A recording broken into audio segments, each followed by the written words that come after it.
Hello, good evening. I'm Dr. Simal Soin. This is Dr. Avi Soin. So we've been with you on Instagram every week. Today we are going to talk to you a little bit about COVID, about the times that we live in, about AAYNA's opening. We're going to address any queries you have and talk a little bit about it. So Avi, when do you think that we can actually open now? When can we open AAYNA? When can things open up actually? That's $1 million question. I mean, you're Insta Live with Avi Soin, not Narendra Modi. So I don't really know the answer to that. But I think that, there are some pretty smart people sitting there in the health ministry and in the ICMR, and we really have to follow their guidelines. Because obviously the clinic cannot open during the lockdown. But after the lockdown, at a time when you can actually get your staff coming in happily, your clients coming in happily, your supply chain is restored, it's at that point in time that you should open. Now, whether that time is 2 weeks from now, 4 weeks from now, or 6 weeks from now, it's anybody's guess. So let's wait and see what the authorities have in store for us. But the more important part is, what do you do when you open? How do you realign yourselves? How do you conduct procedures for patients? How do you counsel clients? How do you have them over safely once you open? That's the question. I think for AAYNA, we're actually making those protocols. We've got protocols now in place for clients to come in, then for all our staff, how the trainings are going to happen, then for all the clinic procedures that are going to happen. So that I'll talk about at some point later. But so then also just to talk about and ask you, you think India, like we all have a sense now that India is doing better than other countries. And what do you think, and why are we doing better than other countries? When you look at the US, you look at all the Western world and a lot of, how do you think that we're doing better? Why? So, and I hope we'll continue to do better. Absolutely. So I think we are doing better. That's pretty obvious. Everybody has a lot of sensory input, lot of input on the social media on this. And it is pretty clear that at this point in time, about 4 to 5% of our tests are positive. In the US, about 20% of their tests are positive. And if you think of mortality or death rate, our death rate is somewhere around 3%. And we are doing restricted testing. So if we tested more among the general population, then the mortality rate or the death rate would come down even more. So clearly we are doing better. Now, it's anybody's guess why that is so, and I think that the reasons are that the travel restrictions were placed well in time. The lockdown happened well in time for sure. And then there has been this conversation about Bcg vaccination, which is the TB vaccination we all have during our childhood, helping out. Yes, it's possible, but there is no scientific proof of that right now. Then, we are all aware that we live in a very, sorry to say, polluted and infected environment. So we face a lot of infections in our lives. We encounter a lot of pathogens. That means organisms that cause infection. And sometimes there is a cross immunity between one infection and the other, which means that if I get infection A, the immunity to infection A also protects me against infection B. So it's possible that there is some cross immunity happening in India, which is helping us ward off COVID-19 and have a much lower incidence of infection and serious complications. So do you think that we are hoping that the warm weather, the hotter weather that we have here will be of better help to us in doing away with the virus or getting a killing of the virus? Do you think that's going to be, is there any studies or anything that you have a sense of that might help? Or is it just wishful thinking? I will say a good thing and a bad thing in the same sentence. Okay, so once the lockdown opens, it is very likely that the infection rate will increase. The only good possibility, and we are hoping it comes true, is the fact that the virus may not survive that well in hot temperatures, right? But I mean, it's 37, 38 degrees now, and you still see the infection rates climbing despite the lockdown. So I hope the heat kills the virus. In fact, in a lab in Atlanta, they found that if they subjected the virus in the lab to increasing temperatures, then at 45 degrees, only 5% of the virus was left. And at 70 degrees, of course, everything was gone. But we're not going to be 70 degrees centigrade, but we'll be close to 44, 45. So let's hope that brings the infection risk down. And so, okay, so I mean, also now that we all are supposed to wear masks, we go out, everybody's wearing masks. When we start work, we're wearing masks. You're in the hospital, you're wearing masks. Everybody's supposed to wear masks, which we've now understood is protecting us. So the last word on masks. What kind of mask? Who should be wearing what mask? Tell us a little bit about that, your sense of it now. So I think that it's clear that everyone should wear masks when they step out. No doubt about that. In fact, people at home also, if they are in families of more than 3 or 4, especially if there are some elderly people at home beyond 60 years of age, and or if they have some illness like chronic illness, chronic liver disease, chronic heart disease, lung disease, if they are smokers, diabetics. So these people are at a higher risk. So these people should wear masks to protect themselves even when in their own house. Oh but God. Certainly when you step out, masks are essential. Now there are possibly 4 grades of masks. One is a homemade mask which you keep coming across in social media, including the one made likes out of the socks. We've become very innovative now in the way that we are making all the masks. Louis Vuitton and all that. So that's all stuff that you consume on social media.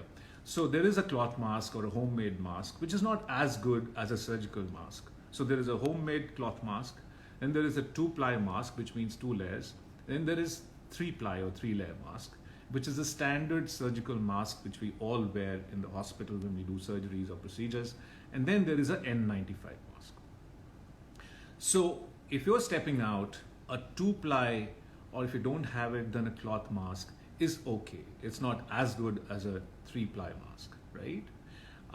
If you're in the hospital, generally people who are dealing with patients, the healthcare workers are supposed to wear N95 masks in most situations. If you have an admin job, you're sitting in an office, not coming in contact with many patients, then it's okay to wear a 2 or a 3-ply mask. For a patient coming to the hospital, they should wear ideally a 3-ply mask. There is no need to wear a N95 for them, right? Final thing about masks is, if the person who has COVID infection wears, if he or she wears masks, that's the most important thing, right? And the second most important is a person who wears masks to escape this infection or escape catching this infection. Okay, and so my next question to you is, when we open, when the government guidelines come and we are good to open, we're sort of more confident about people are more confident about coming over to the clinic. Sure. Then basically, what do you think? What should the clients do when they come to us to protect themselves from different things? What should they be doing before they come to us? So I'm sorry if I'm going to be sounding biased on the basis of age, but people over 65 will have to hold off their visits to not just AAYNA, but any other hospital or clinic unless they absolutely need to, right? So the older people should stay at home. And again, the people I've listed out earlier, who have any of these diseases or one or more of these diseases, should stay at home. People who step out should, if they are anticipating a procedure at AAYNA, they should get a COVID test done, for sure. Because now it is recommended by the ICMR that every person before a procedure should ideally get a RT-PCR, like a full proper test done for COVID, right? So they should get a COVID test done. And then they should wear a mask, come out, and if they have like a fever or a cough or breathlessness, they should stay at home.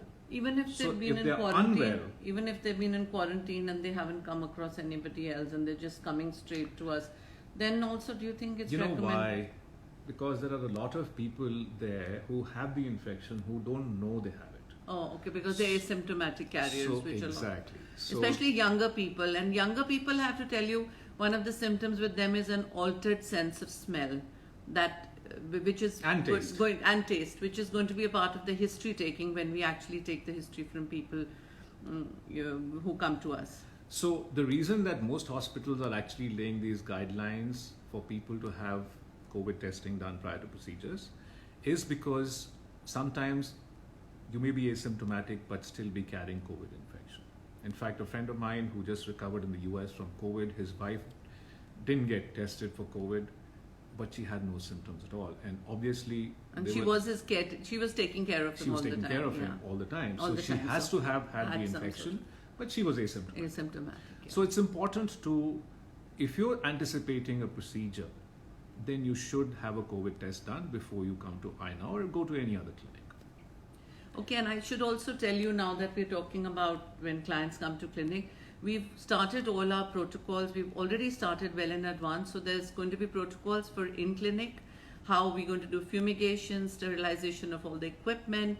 There are going to be protocols in place for when the clients come so that everything is just so tight that you cannot go wrong there.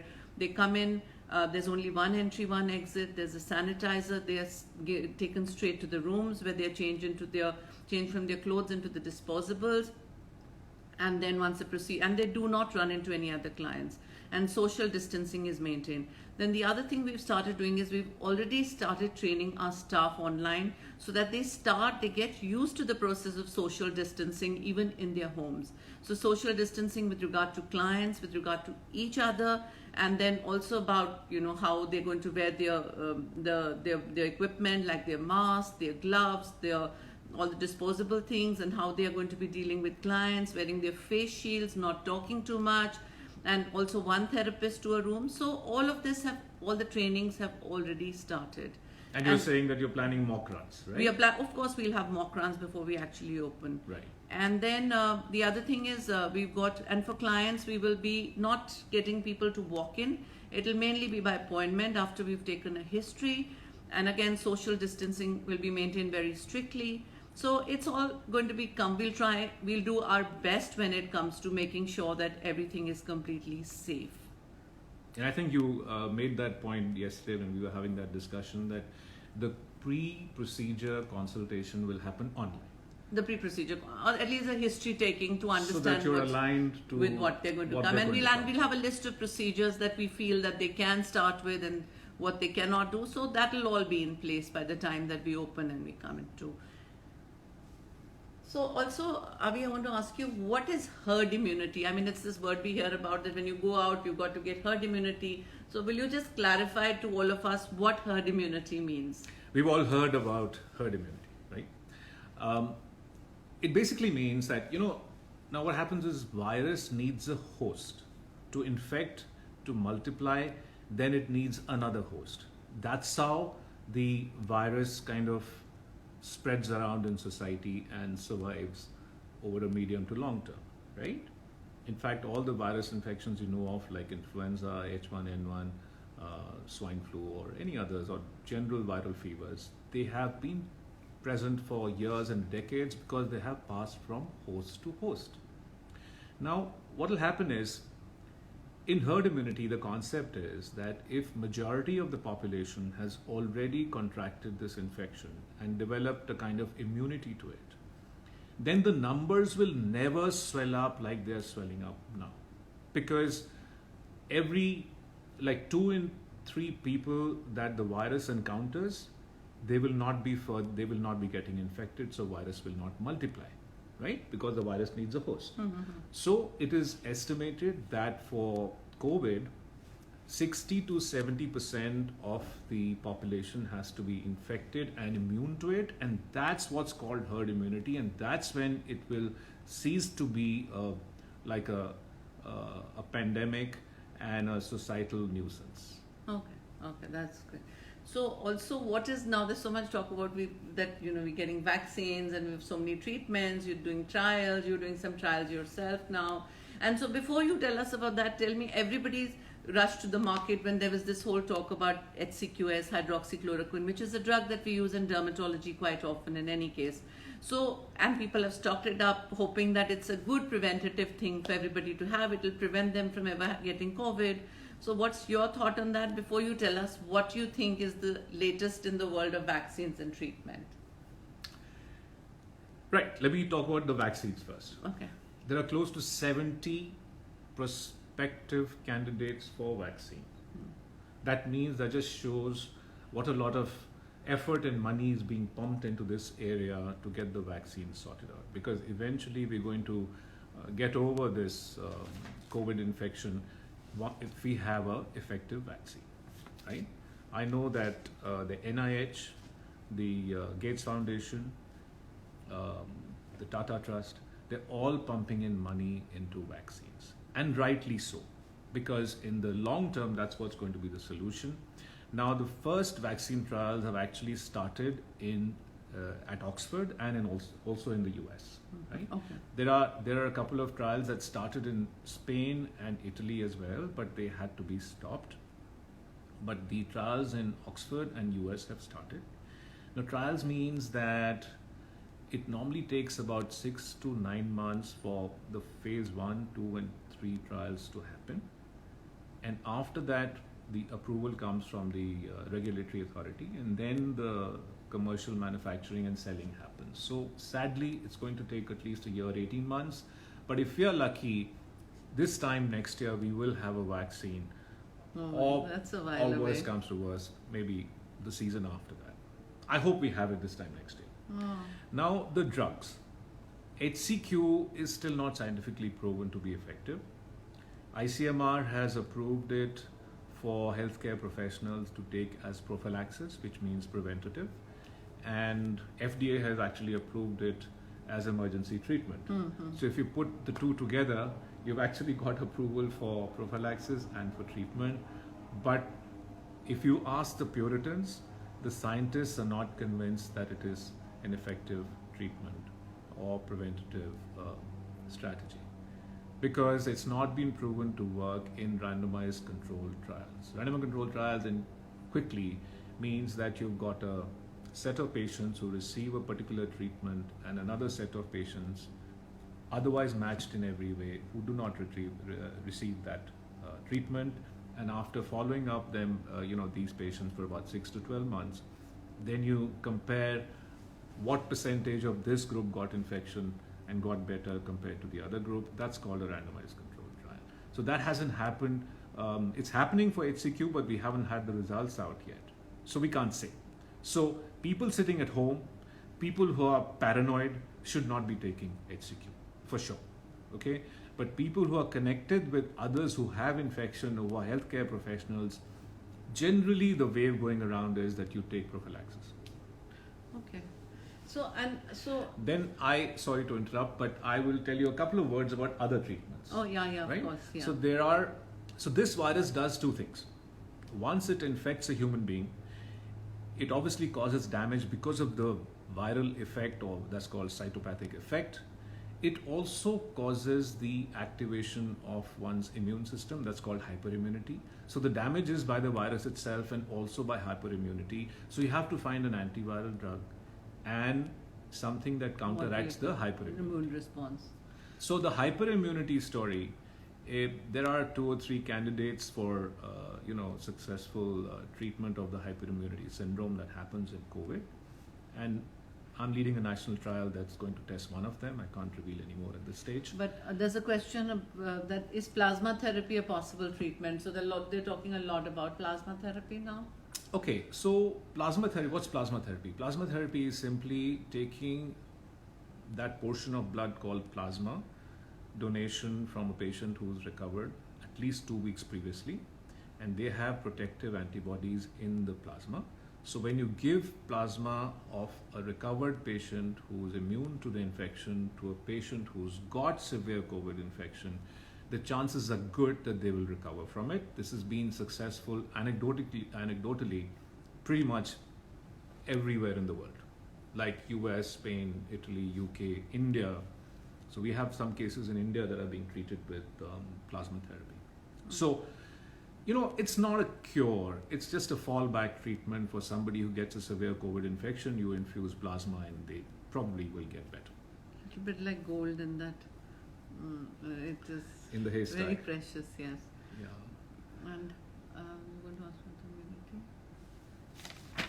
So, we continue to do what we are doing, that we continue to build our immunities. We've got enough time to take care of our lifestyles and our dietary habits and everything at home. So we continue to have, we are Indians, we have so many lovely herbs. So we take turmeric, we take black pepper, we take ginger, we take garlic, also simple and so healthy, and have lots of, and have tea all the time. Then also another very nice thing which I feel is very relevant to our times is to have a regular pranayam practice, because the pranayam practice actually improves your lung capacity, improves your breathing, and because COVID is primarily a respiratory disease, it's going to be only helpful. It can only help. That's what I feel. And otherwise, I'm just also wondering, so after we are over this time, which we will be, I think it's nice to be positive, and we are going through, the world is going through a strange time. It's also almost surreal, but we will get over it. It'll be okay.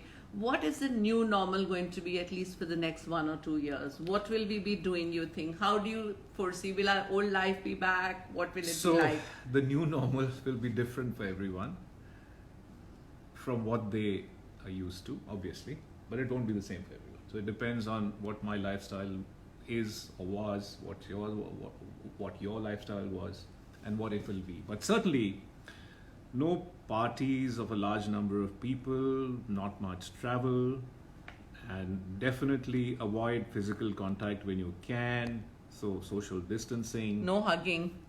Yes. When you meet your friends. No needless hugging no and needless needless kissing, hugging, right? yeah. Maybe your kids you can, yes. Yeah, but I mean, immediate family is fine, but where you can avoid it, you should avoid physical and contact. social distancing to be maintained Social for a while. distancing will have to be maintained. If people have businesses and factories where there are like 1,000 workers or 200 workers, they will have to realign in a very big way, because now there is regulation coming in that you have to mark spots where your workers can stand. That may not be practical in every kind of business, but it just means that the distancing has to be not just social in the strictest sense. It also has to be workplace distancing. It also has to be home physical distancing, right? So the new normal will be, I think, spending much more time with your own family, with your own self, and online compared to what we've been used to. Also, I want, Komal's asking what are the precautions for the 50 plus age group, that they need to be sort of separate, not mixed with people who are going out too much. So I think the 50 plus, let's keep red, it 60 plus. I kind of get sensitive about that. Yes, 50 plus is okay, we are young. So I'm just saying that the red light is kind of flashing on the 60 or 65 plus age group. And they have to, at this time of the lockdown where we haven't really got a handle on the infection, they need to protect themselves, they need to sleep well, they need to have nutritious food, certainly no smoking, no alcohol, and nutritious food is, less fatty food. Don't think that just because you're at home you can treat yourself to junk food and oily food all the time. That's not going to work. So you must have green leafy vegetables, you must have whole grain cereals, you must have stuff cooked in olive oil, all the good things, the turmeric, the garlic, they're all good. Zinc is good, as a supplement. So you have to take those precautions, and those are especially essential for people over 60, especially if they have other diseases like diabetes, hypertension, and any other chronic illness. So plasma from asymptomatic patients who possibly are COVID positive but asymptomatic, that's also going to be used as a treatment? That's useful as a treatment, could it be? So generally it is thought that the amount of antibody in the plasma of an asymptomatic individual, not likely to be. It may not be as much as a person who has recovered from a symptomatic illness. But the same rules apply to asymptomatic patients, in that they will have to test negative, and 2 weeks after they've had 2 negative tests, then they can donate 500 mils of plasma, which can be used in 2 patients, 250 mils each. So will the hospital be keeping a record of people who've actually gone through? Absolutely. And then ask them, get their consent for whether they will? So no doubt about that. If anybody's had a COVID test, whether they are negative or positive, the record is with the government and with the institution and with the testing lab. So there will be a clear record, and we can easily, if I get over a COVID infection, recovered, and I'm willing to donate plasma, I can call a hospital. Equally, they know that I've recovered, they will be able to call me.